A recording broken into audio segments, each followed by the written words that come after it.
Welcome to this edition of the BRSN Insider. Josh Pound now joined by Erin Cooper, head coach of the Raven women's volleyball team here on campus. Coach, a third straight year you qualified for the conference tournament. Unfortunately, the way the ball bounced this year, you don't get a home game in that tournament. But just talk about what it means for you and the ladies to be able to start racking up those consecutive years of qualifying for the conference tournament.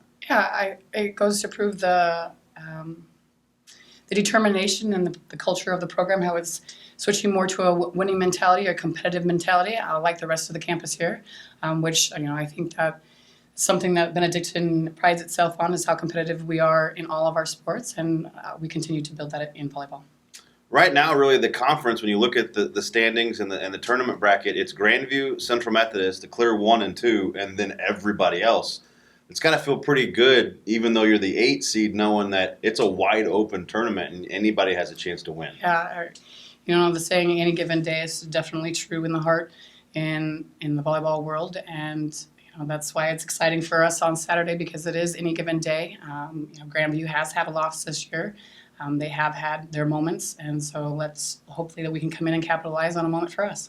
You've already played him once this year. Just take us back through how that match went for you here at home. Sure.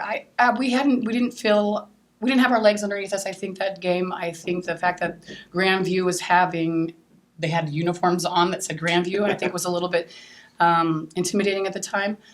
But we've kind of matured past that, and I think that we're not ready for our season to end. And so with those two determining factors, it's a game that I'm looking forward to. Well, a couple matches ago now during homecoming weekend, you had the opportunity to recognize this year's senior class on Senior Day. Just talk what it means a little bit maybe for you to see how that group has kind of matured and come along through the program and the legacy that they're going to leave for the class behind. Sure. This group is really unique in the sense that they have really bonded. They've all been through, most of them have come up through the JV program, and so there was some great competitive technical training there that we've been able to capitalize on. There's some really good coaches in that group, and so therefore they get the big picture, and it's not always about themselves. And I commend them. They've had great leadership this year. They had great leadership in the spring, and it'll be a tough go about when they're no longer a part of our program. Well, finally, one of those seniors we recognized this last Tuesday, Fleur Wesselink, all-time leading kills leader. We had the previous kills leader come back. What did it mean for you as a head coach of the current Ravens to be able to have an alum come back and kind of add a little bit to that recognition? Yeah, Erin is as soon as I took the job 7 years ago, Erin was one of them that had reached out to me, and so there was already a connection there. She takes a lot of pride in the Raven volleyball program, and she stayed connected, and that's something that any coach wants in a program, is to have that connection with their alumni. It means a lot. I think it was really cool to have both of them on the court at the same time with Fleur and Erin, and I just think the amount of talent right there in those two bodies is pretty amazing. It would be fun to see them go at it across the net from one another.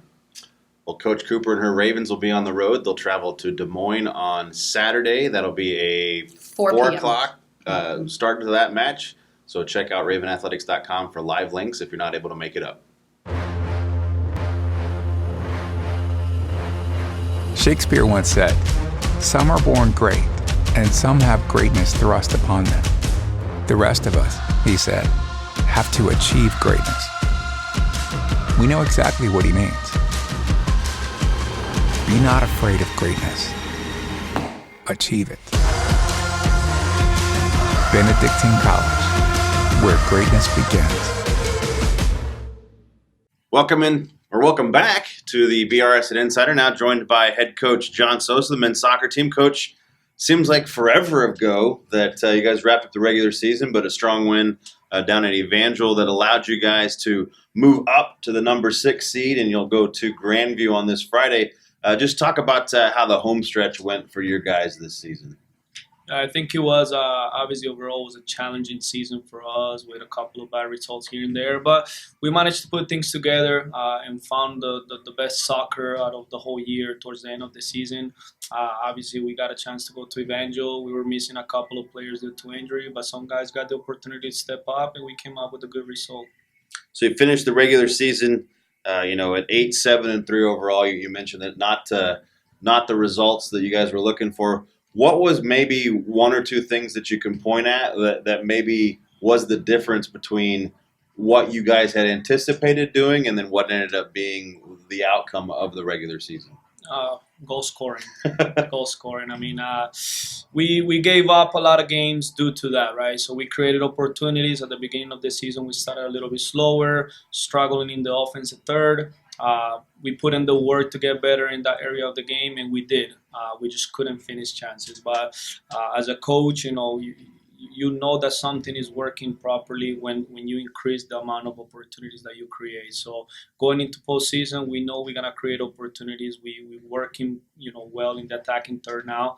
Now it's just a matter of putting the ball inside of the net. Obviously, hey, the guys are excited. The guys are ready.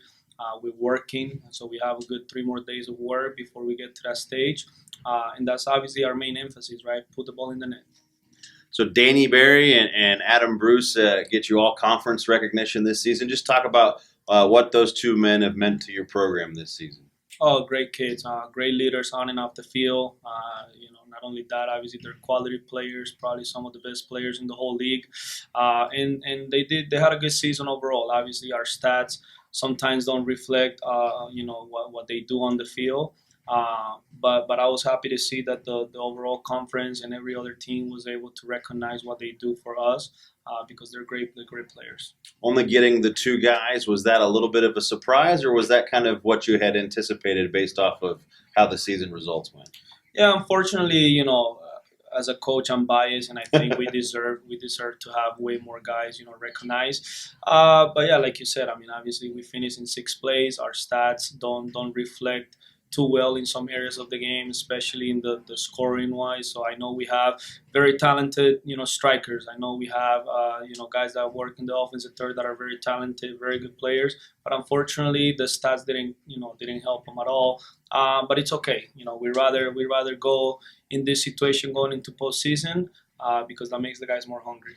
Well, the postseason will start Friday. You guys will travel back to Grandview. It'll be the second time this season that you travel to Grandview. That was the conference opener. Correct. Clear back in September. What are some things that you're looking for that maybe within the first 20, 30 minutes of the game that if you guys can establish a certain run of play that will ultimately lead to a difference in the outcome based off of what you did the last time against them? Yeah, I think that game was it was a bad game for us because we started the game, allowing them to score a goal on us within the first minute and a half, I think it was, and that kind of set the tone for the game because even when we managed to get back into the game and to be the better team for some parts of the game, we conceded 1 more goal during that time. So obviously the main goal is to make sure that we go and compete, that we're a little bit more organized defensively, that everybody is more disciplined to make sure that we don't concede the first goal. I know that we have the quality to put ourselves in a good situation, and I think, like you said, if we're able to have a strong start, first 30 minutes of the game, and just kind of contain them properly, I think good things can come for us. And now that you've had a chance, you've been around the Heart of America Conference for a few years now. Does it seem to you that the overall level of the conference has increased? Obviously, we have a number of ranked teams in the conference that shows just how tough it is to win night in and night out in the conference. But do you feel like maybe the rest of the conference is starting to rise, and it's just one of those conferences now where you don't have any givens? I mean, Correct. Especially even coming and playing a Benedictine. Correct. It's a tough out every night. Do you kind of feel like that's the case these days? Oh, absolutely. There's no easy games now in the Heart, right? from the last place to the first place. You see the quality of players that each team has. Every single game was a battle. Obviously, Central Methodist, they had the most success out of everyone. What they do has a lot of value because they're very dominant at it. But after that, the teams after that, it's a game every single day, right? And I mean, you see it with the results throughout the league, throughout the whole season. So no, hey, that's why we're the best conference in the nation, right? So. All right, well, thanks, John. Good luck to you on Friday night. Go get a win. Appreciate it. Thank you. A wise man once said, "The world offers you comfort, but you were not made for comfort. You were made for greatness."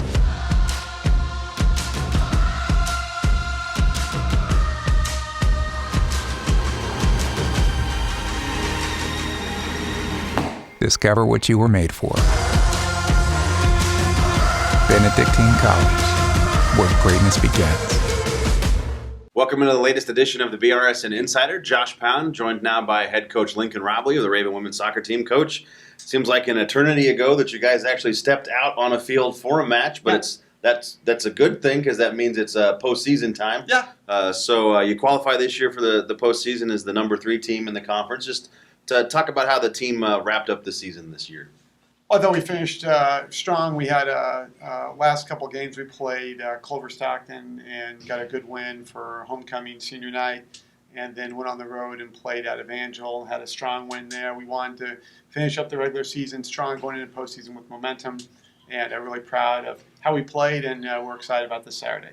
One of the things that the end of the regular season brings is also the announcement of the all-conference team. You got 8 girls on the team this year. Yeah. Just talk a little bit about what it means for you and the program and for those 8 young ladies to get that honor this time of year. Well, I mean, outstanding players. We always talk about individual awards being representation of the entire team's success and everyone who works hard, and I think we had a lot of players that definitely could get recognized. But very proud of on third team, Ashley Rehagen in goal, just phenomenal season. We had Isabel Wilhelm in midfield, did super, and Sydney Ruth up front, got third team forward. Then in second team, Hannah Schmidt, defender who just did great on the left, offensively and defensively, as well as Natalie Duke in midfield, center mid was fantastic. And first team defender Logan Heacock has just been an anchor for us for years. And up front, Nicole Kelly and Emily Ambuel, first team forwards. Incredible seasons. Super proud of all 8 of them. They've all had tremendous seasons, and we look forward to building on to that in the postseason. Well, you also touched on one of those last 2 games of the regular season was your senior day, and you mentioned some superlatives about that group during the presentation.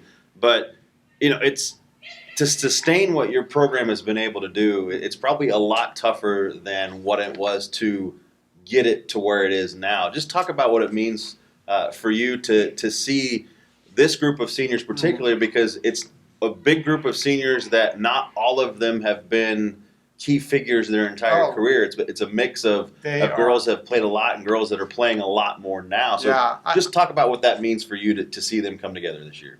Well, I'm very proud of them, and I think they should be very proud. And I think that they're kind of examples to players within our team and the whole school and really all of women's college soccer is that they've came in and they were fresh off our 2015 Final Four team, and it was a super strong team. And for freshmen to come in, they got to battle just to get on the field, and they've got to try and battle and get a starting spot, and they got to be able to get minutes, improve themselves, and an established squad.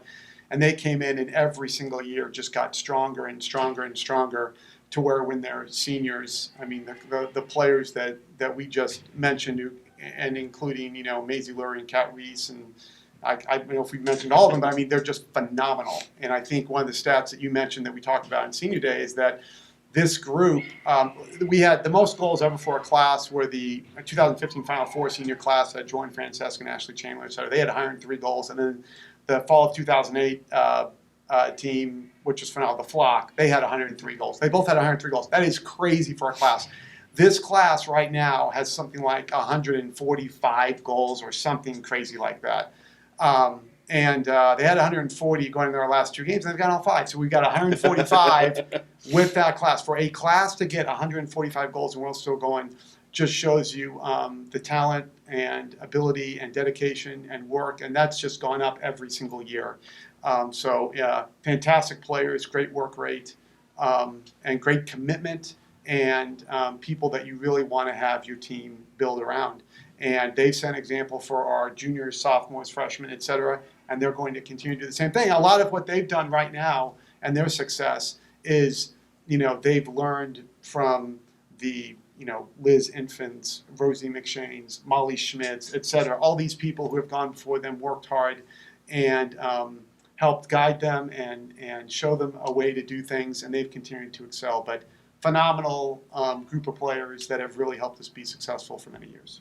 Well, while your squad has not been on the field in over a week because of the way the schedule played out, the actual conference schedule didn't conclude until over the weekend, so we didn't have an idea of what postseason was going to look like until first of the week.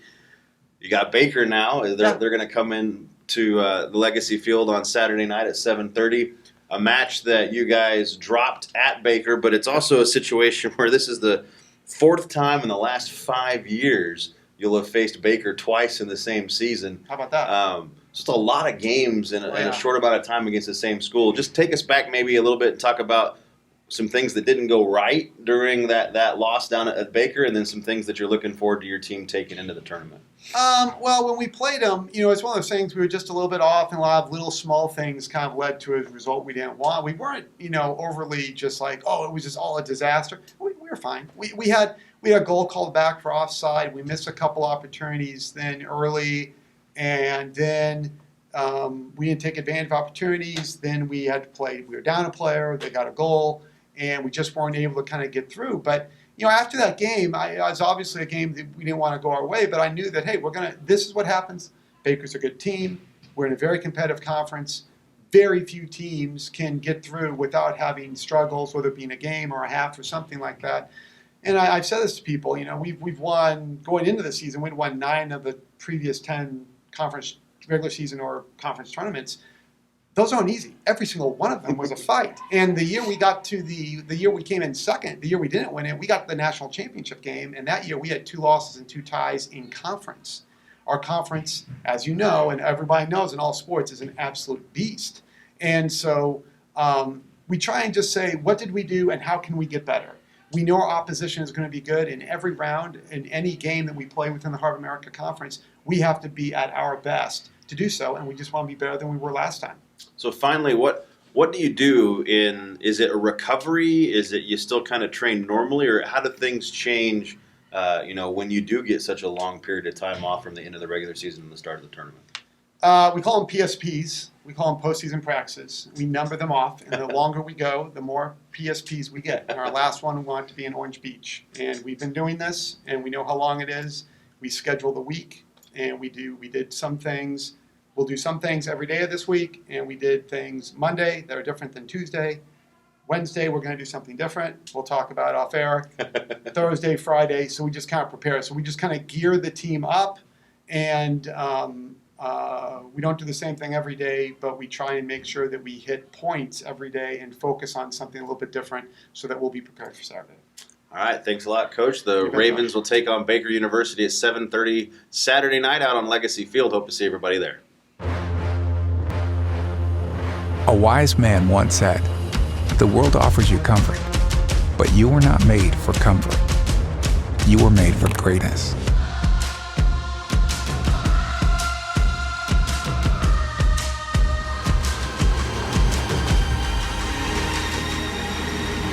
Discover what you were made for.